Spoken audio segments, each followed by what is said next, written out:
നമ്മൾ സബ്സ്ക്രൈബർ കുട്ടികളൊന്ന് ചോദിച്ചു tulip ഫ്ലവറും ക്രേ paper ഉണ്ടാക്കുന്നത്. അപ്പോൾ ഞാൻ വിചാരിച്ചു സബ്സ്ക്രൈബേഴ്സ് പറഞ്ഞതല്ലേ അപ്പോൾ ഉണ്ടാക്കാൻ എങ്ങനെ ഇരിക്കാം. അപ്പോൾ ഞാൻ വിചാരിച്ചു ടുലിപ്പ് ഫ്ലവറും ക്രേ പേപ്പറും ഒരുമിച്ചാണ് ഉണ്ടാക്കാൻ. അപ്പോൾ ആദ്യം തന്നെ ഞാൻ ഉണ്ടാക്കുന്നത് ടുലിപ്പ് ഫ്ലവർ ഉണ്ടാക്കാൻ വേണ്ടിയിട്ട് ക്രേ പേപ്പറാണ് ആദ്യം ഞാൻ ഉണ്ടാക്കുന്നത് കേട്ടോ. അപ്പോൾ നമുക്ക് എങ്ങനെ ക്രേ പേപ്പർ ഉണ്ടാക്കണമെന്ന് നോക്കിയാലോ. ആദ്യം ഒരു A4 ഷീറ്റ് എടുക്കുക, അത് രണ്ടായിട്ട് മടക്കാം, എന്നിട്ട് അത് രണ്ടായിട്ടും കട്ട് ചെയ്യാം കേട്ടോ. ഇതേപോലെ ഇപ്പോൾ ചെയ്യുന്ന പോലെ രണ്ടായിട്ടൊന്ന് കട്ട് ചെയ്തിട്ട് അതൊന്ന് പെയിൻറ്റ് ചെയ്തെടുക്കണം. അത് ഭയങ്കര ഒരു വാട്ടർ കളർ ആയാലും യൂസ് ചെയ്യാം കേട്ടോ. വാട്ടർ കളർ ആയിരിക്കും കുറച്ചും കൂടി ബെറ്റർ. ഇല്ലെങ്കിൽ നിങ്ങൾക്ക് ഞാൻ ഇപ്പോൾ ചെയ്യുന്ന പോലെ ചെയ്യുക, കുറച്ച് പെയിൻറ്റ് എടുക്കുക, എന്നിട്ട് അതൊരു വെള്ളത്തിൽ മുക്കുക, വെള്ളത്തിൽ 1-2 പ്രാവശ്യം ഡിപ്പ് ചെയ്തിട്ട് അടിച്ചു വെക്കുക. അപ്പോൾ കുറച്ചും കൂടി ലൈറ്റ് കളറായിട്ട് കിട്ടും. ആ കളറായിരിക്കും കേട്ടോ നമുക്ക് വേണ്ടത്. ഇതേപോലെ ഒന്ന് അടിച്ചു കൊടുക്കുക. ഞാൻ ഗ്രീനും പിങ്ക് കളറാണ് ചെയ്തത് കേട്ടോ. അപ്പോൾ ഇതേപോലെ ഇപ്പോൾ ഗ്രീൻ ഞാൻ എടുത്തിട്ടുണ്ടായി, അടിച്ചതിന് ശേഷം റെഡ് കളറായിരുന്നു അടിച്ചു കൊടുത്തിട്ടുണ്ടായിരുന്നു കേട്ടോ. റെഡ് കളറിൽ പഠിക്കുന്ന പോലെ ഒന്ന് അടിച്ചു കൊടുക്കുക.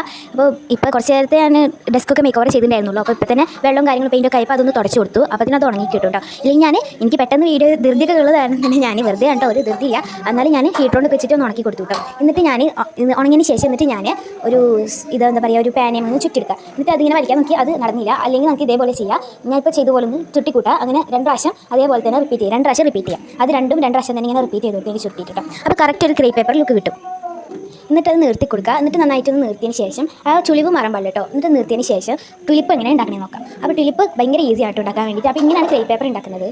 അതിനുശേഷം ഞാൻ ടുലിപ്പ് ചെയ്യുന്നത് എങ്ങനെയാണെന്ന് വെച്ചാൽ 4 പാർട്സ് പിങ്ക് കളറിൽ അറിയാം ടുലിപ്പ് ഉണ്ടാക്കുന്നത്. നമ്മൾ 4 ഇങ്ങനെ വേണം. ഒരു പേപ്പറിൽ 4 കഷ്ണങ്ങൾ ഇതേപോലെ ഒന്ന് മുറിക്കാം. നിങ്ങൾക്ക് 4 or 6 യൂസ് ചെയ്യാം. ഞാനിപ്പോൾ 4 യൂസ് ചെയ്തിട്ടോ. എന്നിട്ട് അതിൻ്റെ 2 അറ്റം ഇതേപോലെ പിരിച്ചിട്ട് അതിൻ്റെ ഉള്ളിലേക്ക് ഇതേപോലെ ഒന്ന് മടക്കി കൊടുക്കുക. അങ്ങനെ 2 സൈഡും ആക്കുക. അങ്ങനെ ഞാൻ 4 ഞാൻ ആക്കി എടുത്തിട്ടുണ്ടായിരുന്നു കേട്ടോ. എന്നിട്ടൊന്ന് ഒട്ടിച്ച് കൊടുക്കുക. എന്നിട്ട് അതിന് ശേഷം ഞാനൊരു ഗ്രീൻ കളർ പേപ്പർ എടുത്തിട്ടുണ്ടായിരുന്നു. നമ്മൾ നേരത്തെ എടുത്ത ക്രേ പേപ്പർ ഗ്രീൻ കളറിൻ്റെ അതൊന്ന് ചെറിയൊരു പീസും കട്ട് ചെയ്ത് മാറ്റിയതിന് ശേഷം ഞാനൊരു തണ്ട് പോലെ അത് സ്റ്റെം ഉണ്ടാക്കുകയാണ്. അപ്പോൾ സ്റ്റെം ഉണ്ടാക്കുന്നതാണ് ഇത്. ജസ്റ്റ് എന്നാൽ ക്രേ പേപ്പർ ഞാൻ യൂസ് ചെയ്ത് സ്റ്റെം ഉണ്ടാക്കാൻ വേണ്ടിയിട്ട് അതൊന്ന് റോൾ ചെയ്ത് കൊടുത്തിട്ടുണ്ടായിരുന്നു. എന്നിട്ട് ഞാനതിൻ്റെ എക്സസ് ആയിട്ട് വന്ന ഭാഗങ്ങളൊക്കെ ഒന്ന് കട്ട് ചെയ്ത് കൊടുത്തു. എന്നിട്ട് അടുത്തതായിട്ട് കട്ട് ചെയ്യുന്ന ഒരു ലീഫാണ്. 2 ലീഫ് നമുക്ക് കട്ട് ചെയ്യാനുണ്ട്. അത് ഇപ്പോൾ കട്ട് ചെയ്യുന്നത് പോലെ ഒന്ന് 2 ലീഫ് ഒന്ന് കട്ട് ചെയ്തെടുക്കാം കേട്ടോ. അങ്ങനെ ഇതേപോലെ കട്ട് ചെയ്ത് കഴിഞ്ഞാൽ നമുക്ക് 3 സ്റ്റെപ്പായിട്ടായിരിക്കും ഇത് ചെയ്യേണ്ടത്. ആദ്യം നമ്മൾ ആ തണ്ടിൽ നമുക്കൊരു ഗ്ലൂ, ഞാനിപ്പോൾ ഈ ഒരു യെല്ലോ ഗ്ലൂ ആണ് യൂസ് ചെയ്തത്, പക്ഷേ അത് ഒട്ടിയില്ല. അപ്പോൾ ഞാൻ ടാപ്പ് വെച്ചിട്ടാണ് അത് ഒട്ടിച്ചത് കേട്ടോ. ഒട്ടിച്ച് നിർത്തി ടാപ്പ് വെച്ചിട്ടാണ്. എന്നിട്ട് ഇതേപോലെ ഒട്ടിച്ചതിന് ശേഷം അങ്ങനെ ചുറ്റുമായിട്ട് ഇങ്ങനെ ഒട്ടിക്കുക. അതിന് ശേഷം നമ്മൾ 2 ഫ്ലവേഴ്സിൻ്റെ ഒരു ഫ്ലവർ ചെയ്തെടുത്തതിന് ശേഷം ആ ഒരു ഫ്ലവറിൻ്റെ 2 ലീഫ് നമുക്ക് അപ്പുറത്ത് ഇപ്പുറത്തായിട്ട് ഇതേപോലെ ഒട്ടിച്ചെടുക്കാം. ഇതാണ് ഇതിൻ്റെ ഫൈനൽ ലുക്ക്. ഇഷ്ടപ്പെട്ട ലൈക്ക് ചെയ്യാൻ, ഷെയർ ചെയ്യാൻ, സബ്സ്ക്രൈബ് ചെയ്യാൻ മറക്കരുത്. അപ്പോൾ അടുത്തോടെ കാണാം. ബൈ.